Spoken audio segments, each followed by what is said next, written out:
வேலைக்கு வர லட்சணமா? மணி என்ன ஆகுது? இப்பதான் வர வேலைக்கு? என் குழந்தைக்கு உடம்பு சரியில்லாமா, அதனால ஆஸ்பத்திரி போயிட்டு வரேன். இந்த வேலையை முடிச்சிட போய் வேலையை பாரு போ. இங்கே உட்காந்து வேலையை முடிச்சுட்டு வந்தாங்க. சரியா? உட்காந்து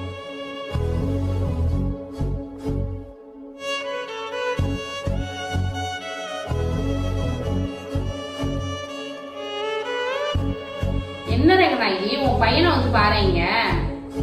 மாம்பழத்தை எடுத்து சாப்பிட்டுட்டு இருக்கான். இப்படிதான் பிள்ளைய வளர்ப்பியா நீனு? பச்சை குழந்தைமா, அவனுக்கு என்னமா தெரியும்?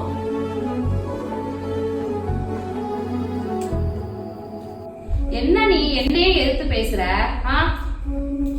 நீ வேலைக்கே வேணாம், ஃபர்ஸ்ட் கிளம்பு. உங்ககிட்ட பணம் நிறைய இருக்குது, ஆனா உங்கள்கிட்ட குணம் தான் இல்ல. என் குழந்தை தான் எனக்கு முக்கியம். இப்படியாப்பட்ட வேலை எனக்கு தேவையில்லை.